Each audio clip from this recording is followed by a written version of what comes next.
বেংগলৰ চাহ ও মাই গড কি গৰম ধৰ ধৰ ধৰ ধৰ ধৰ এয়া বিশ্বনাথ চাৰিআলিত পুৱা 4 বজাৰ দৃশ্য এয়া ৰঙিয়া আমি আছো ৰঙিয়াত এতিয়া কাৰেণ্টত লগাব এই কাৰেণ্টত ট্ৰেইনখন লগাই দিব আমি মেগী আনিবলৈ দিছো আৰু মেগী এতিয়া খাম আমি মেগী খাম আৰু মেগী খাই উঠো আমি গৈ থাকিম মস্তি কৰি গৈ থাকিম আৰু আবেলি 2:30 বজাত আমি পাম ফালাকাটা আমি ফালাকাটা পালো আৰু ফালাকাটাতে বেলেগৰ বেগ দাঙি আহিব লগা হৈছে ফালাকাটাত আমাৰ কাৰণে গাড়ী ৰৈ আছে বুলি কৈছে গাড়ী দেখোন দেখা নাই তেনেকুৱা ডাঙৰ গাড়ী কাৰণ 40 জন যাব পৰা গাড়ী ইয়াত পোৱা নাই সকলো আছে উৎকণ্ঠাত বাছ আহি পোৱা নাই আমি আহি পাই গ'লো ভাতটো খাব লাগিছিলে ভাতো নাই আজি দিনটো আমি ভাতৰ মুখে দেখা নাই ভুকত আমাৰ অৱস্থা একদম বেয়া হৈ গৈছে অলপ মধুৰিয়াম পাইছো মছলা মধুৰিয়াম তাকে খাওঁ ইয়াত আহিম বুলি সৰস্বতী পূজাৰ দৰে চুলি ষ্ট্ৰেট কৰি আহিছে কিবা এইটো বিবাৰ নে কি যে কি বিবাৰ নে কি ইনকামিং আছে আউটগোয়িং টু নাই হোৱা এইকাৰণে চাগে মইতো মানে বিৰাট শান্তিত আছো কিয় ইমান ধুনীয়াকৈ শুলো মোৰ আৰু টেনশ্যন নাইকিয়া হৈ গ'ল এতিয়া তাতে নামি বেগ চেগ থৈ মই ফুৰিবলৈ যাম আৰু ইহঁতবিলাকে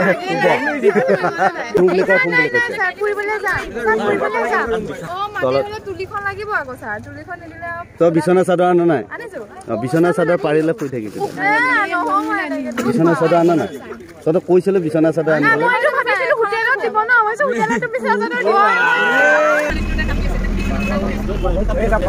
আমি বাছত গৈ আছো আৰু বাছত বহুত সময় হ'ল আহি থকা পাম নে নাপাম ক'বই পৰা নাই এতিয়াও আৰু এইখন স্কুল বাছ যদিও বহুত আৰামৰ মানে কিমান আৰামৰ ক'বই নোৱাৰে হয়নে নেশ্যনেল ইউথ কেম্পৰ শুভাৰম্ভ হৈছে অৰুণাচল প্ৰদেশৰ NYP ডাইৰেক্টৰ হৰি বিশ্বাসে নীতি নিয়ম আৰু কাৰ্যসূচী সম্পৰ্কে আমাক অৱগত কৰি আছে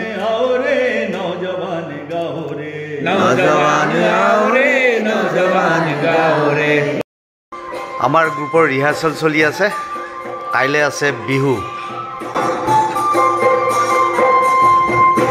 আজিৰ পুৱাৰ কাৰ্যসূচী আৰম্ভ হ'বলৈ গৈ আছে আমি সকলোৱে জানো যে সুস্থ শৰীৰ আৰু সুস্থ মনৰ বাবে কচৰত অতি প্ৰয়োজনীয় NYPত এইটোক গুৰুত্ব দিয়া হয় এয়া ভলেণ্টিয়াৰ্ছসকলে কচৰতৰ বাবে সাজু হৈছে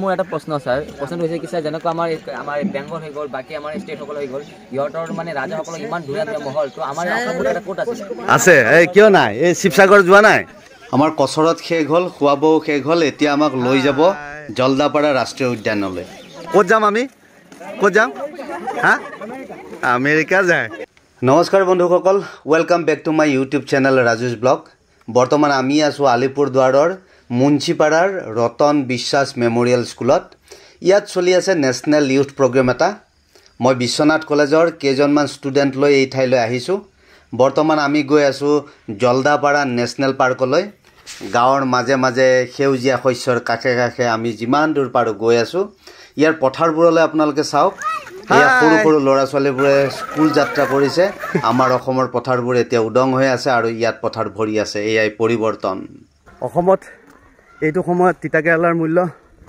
120 টকা খুচুৰা আৰু ইয়াত খুচুৰা 30 টকা তিতাকেৰেলাৰ মূল্য ভাবিছোঁ এক বস্তামান তিতাকেৰেলা উঠাই লৈ যাওঁ অন্ততঃ আমাৰ ল'ৰা ছোৱালীখিনিৰ অহা যোৱা পইচাখিনি ওলাই যাব আমি এই যে ভুটানে কাজে কয়েকবার গেছে তা আসাম হইয়া হ্যাঁ গেলে পরে ভয় লাগে কেন আসামে তো যে চিন্তাই মিন্তাই হাবি যাবি বেশি না আমরা দেখেছি কি আসাম থেকে বেঙ্গলে হাবি যাবি বেশি না না না হ্যাঁ আসামে হাবি বেশি আসামে বেশি আর আসাম থেকে এসেছি আমরা হ্যাঁ হ্যাঁ কলেজের ছেলে মেয়ে এগুলো স্টুডেন্ট তার জন্য এখানে ফরেস্ট আছে ফরেস্টের দেখানোর জন্য ওইদিকে লসগুলো আছে হ্যাঁ হ্যাঁ আমাক এখন ঘৰত সোমাবলৈ লৈছে আহক আমি চাওঁ বেংগলৰ ঘৰ কাঠেৰ ব্যবসা ফাৰ্নিচাৰ হাউস কাঠেৰ ব্যবসা আচ্ছা আছে আছে ঢেকিয়াজুলিত আমাৰ কাঠৰ ফাৰ্নিচাৰ আছে আৰু বেংগলৰ কাঠৰ ফাৰ্নিচাৰ চাওক আপোনালোকে কাৰুকাৰ্য চাওক আৰু এটো ইমান নহয় এই তিনটা সেট মিলাই পেলে 70000 ত দিয়ে আছে বক্স পালেং হ সেগুন কাঠ একদম প্ৰপাৰ সেগুন একদম আমি আহি পালো এইটো জলদাপাৰা ৰাইনো কটেজ চৰাই মাতবিলাক শুনি আছোঁ, সেইটোৱে ভাল লাগিছে। ঝাৰখণ্ডত যাওঁতে একো দেখা নাপালোঁ। আমাৰ তাত 3000ৰ ওপৰত ৰাইন' আছে আৰু ইয়াতে 1600 মান আছে। আৰু আহি ৰাতি ইয়াতে থাকিব পাৰে, খুব ধুনীয়াকৈ আছে। কাষত এখন নদী, ইয়াতে হোমষ্টে পাব। এটা হৈছে জলদাপাৰা ৰাইন' কটেজ। কেনে লাগিছে খোজকাঢ়ি? হা, ইয়াতে মজা লাগিছে। আৰু ক'ত গ'ল আমাৰ বেমাৰী? এতিয়া আমি ইয়াতে গা ধুম, সেইখিনিতে গা ধুম ন। এয়া আমাৰ চাহ আহি গ'ল। আৰু যাৰা চা খাবে কাপগুলো ডিস্ট্ৰিবিউট কৰে দাও। তই হেৰি খালি চাহ খালি? এটা দি হ'ব? এইটো নাম কি? হা, ভূমিকম্প হ'ল, ফাটিলে মাজত। আমি আহি পালোহি বেংগলৰ এখন বিখ্যাত নদী। এই নদীখনৰ নাম হৈছে তৰ্চা নদী। কাজিৰঙাৰ পিছতে বোলে আটাইতকৈ বেছি এশিঙীয়া গড় থকা অভয়াৰণ্য এইখন। আমি গমেই নাপাওঁ আগতে। 1941 চনতেই এইখনে স্বীকৃতি পাইছিলে, প্ৰথমতে চেঞ্চুৰী হিচাপে, পিছত অভয়াৰণ্য হিচাপে পোৱা এইখন অভয়াৰণ্যত গড়ৰ সংখ্যা 1600 মান আছে বুলি কৈছে। আৰু কাজিৰঙাত হেনো 3000 মান আছে। ভিতৰত সোমোৱাৰ পাৰ্মিশ্যন নাই যেতিয়া, নদীৰ পানীতে অকণমান খেলি যাওঁ বুলি ভাবিছোঁ। এইখন অভয়াৰণ্যত বেংগল টাইগাৰো যথেষ্ট আছে। কেৱল আজি বেংগল টাইগাৰ ওলাই নাহিলে হ'ল, দিনত নোলাই চাগে। আৰু যদি ওলাই তেতিয়া মৰিলোঁ, আৰু তেতিয়াহে ইয়াৰ পৰা পলাব লাগিব। ইয়াত এটা খুব নেচাৰেল আৰু ধুনীয়া পৰিৱেশ। অভয়াৰণ্যৰ মাজত আমি এই যিখন নদী আছে, নদীখনৰ পাৰলৈ নামি আহিছোঁ। নদীখন সিমান এইখন বৰ চাফা যেন লগা নাই, কিন্তু ইয়াত চাগে বেংগলৰ বিভিন্ন জেগাৰ পৰা লেতেৰাবিলাক নামি আহিছে। নদীবোৰ লেতেৰা হ'লে বেয়া লাগে।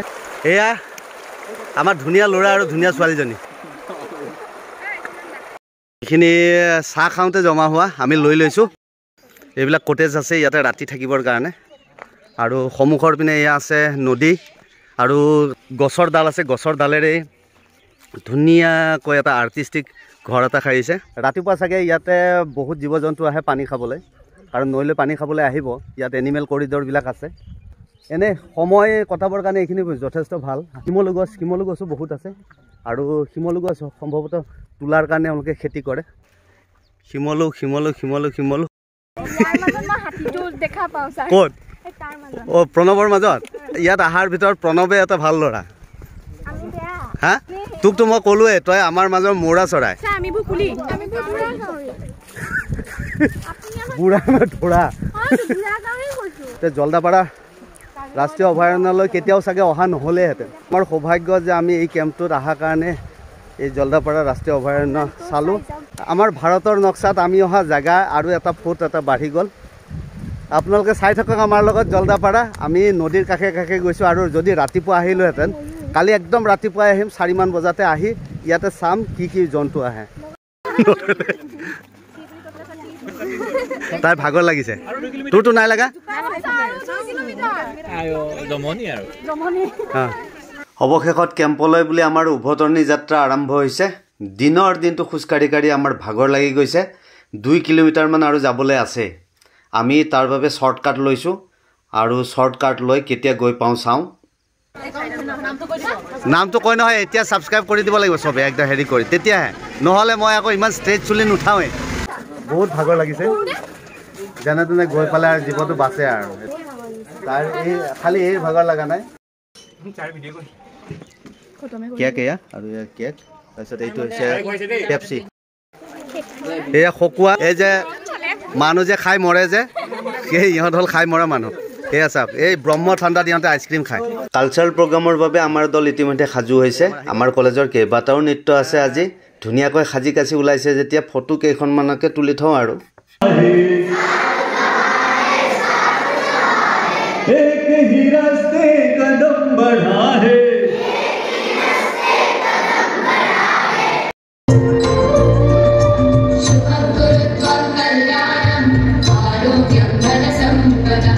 আমাৰ সাংস্কৃতিক সন্ধ্যা ইতিমধ্যে আৰম্ভ হৈছে। চুবুৰীয়া গাঁৱৰ পৰাও ৰাভা সাংস্কৃতিক গোষ্ঠী এটা আহি ৰাভা নৃত্য প্ৰদৰ্শন কৰিছে। আমি থকা স্কুলখনৰ কণমানি ছাত্ৰ ছাত্ৰীয়েও ইয়াত কোৰাছ গাই আছে। এয়া আধুনিক ৰাভা নৃত্য। আমাৰ ছাত্ৰ ছাত্ৰীয়ে আজি প্ৰদৰ্শন কৰিছে তিৱা নৃত্য। গতিকে তেওঁলোকৰ তিৱা নৃত্য কেনে হৈছে আপোনালোকে কমেণ্টত জনাব। তোৰ কি মুখৰ হাঁহি না ক'ত যায় তোৰ? ভাগে ভাগে সকলোৰে ফটো সেশন চলি আছে আজি ইয়াতে আমি আপোনালোকে দেখিছে বনভোজ খাইছো বনভোজ মানে বনত খায় আৰু আমি বনতে খাই আছো তই কি ডান্স কৰিলি তই মই হেৰি গুৰু বন্দনা তাই চামুচেৰে খাইছে এইকাৰণে যে তাই লিপষ্টিক কিনি নাইকিয়া হৈ যাব পাৰে ফটো দিব আছে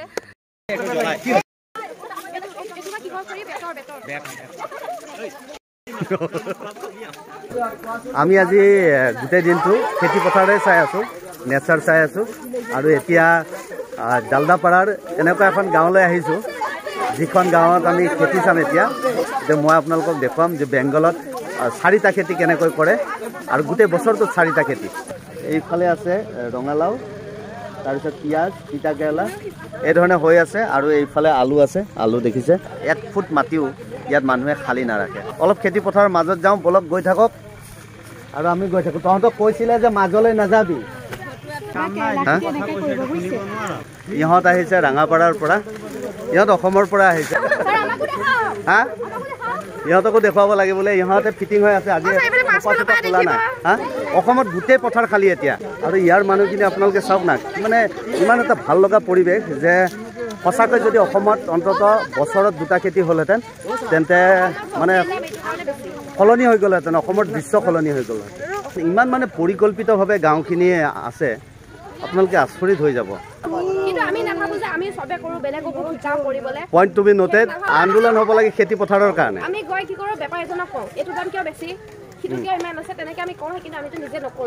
আপোনালোকে চাওক না খেতি ইমান ভাল লগা এটা দৃশ্য ক'ত পাব আপোনালোকে চাওক এইটো দাদা মোৰ না হয় ইয়াৰ পৰা লৈকে ওই গাছ চাই আছে এইফালে খাই পুৰা মোৰ খেতি মোৰ আলু গোটেইখিনি তামোলৰ সিপিনে এইপিনে যে গছটো মই বেছি অলপ ওচৰত ক'লো তাতকে দূৰত ৰাতিপুৱাৰ পৰা আবেলি দৌৰি দে যিমান দূৰ পাওঁ সিমান দূৰ ফেণ্টাষ্টিক কিয় ইমান চিৰিয়াছ কিয় আলু খেতি চাই জমনি ক'ত গ'ল তামোল গছৰ হেৰিত নুঠ এটা ৰিল বনাই দিওঁ নেকি তোক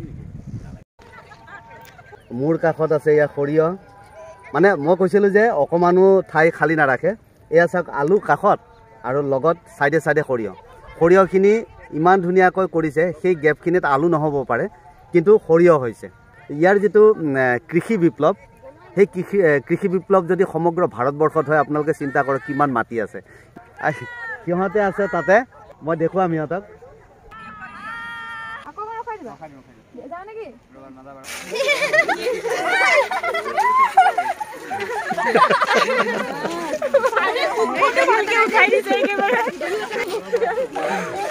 একো নহয় কিয় থাকিব লাগে ছাৰ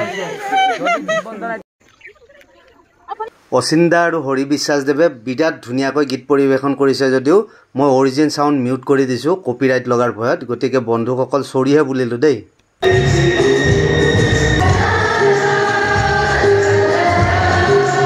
এইফালে চলি আছে ৰাভা নৃত্য আমাৰ দ্বিতীয় দিনৰ সাংস্কৃতিক কাৰ্যসূচী ইতিমধ্যে আৰম্ভ হৈছে আজিও আহিছে ওচৰৰে ৰাভা সাংস্কৃতিক দল এটা তেওঁলোকেও তেওঁলোকৰ নৃত্য প্ৰদৰ্শন কৰিছে প্ৰকৃততে ৰাষ্ট্ৰীয় যুৱ শিবিৰবোৰৰ উদ্দেশ্য হৈছে যুৱকসকলক একত্ৰিত কৰি সাংস্কৃতিকভাৱে সংগঠিত কৰি সুন্দৰ সুঠাম এখন ৰাষ্ট্ৰ গঢ়ি তোলা ভাৰতৰ বিভিন্ন ঠাইৰ পৰা আহি সংগঠিত হোৱা স্বেচ্ছাসেৱকসকলে মন প্ৰাণ ঢালি নিজৰ নিজৰ প্ৰতিভা প্ৰদৰ্শন কৰি গৈছে মই সেইকাৰণে এই শিবিৰবোৰত আহি ভাল পাওঁ মোৰ কাৰণে ইয়েই আটাইতকৈ সৌভাগ্যৰ কথা ৰাতিপুৱাই ছোৱালীহঁতে সাজি কাচি শস্য তোলাত লাগি গৈছে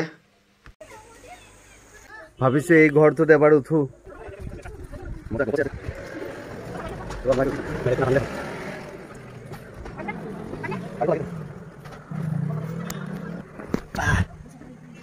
ইয়াত উঠিলোঁ উঠি এইপিনে আছে আমাৰ ল'ৰা ছোৱালীখিনি চাওক স্মৃতিবোৰ বুকুত খাবতি সপ্তাহজোৰা কেম্প সামৰি আমিবোৰ ঘৰমুৱা হৈছোঁ উভতনি যাত্ৰাত ভাগৰুৱা বেছিভাগেই গভীৰ নিদ্ৰাৰ কোলাত আৰু ময়ো ইয়াতে ভিডিঅ'টো সামৰিছোঁ ভিডিঅ'টো ভাল পালে লাইক কৰি দিব আৰু চাই থাকিব ৰাজুছ ব্লগ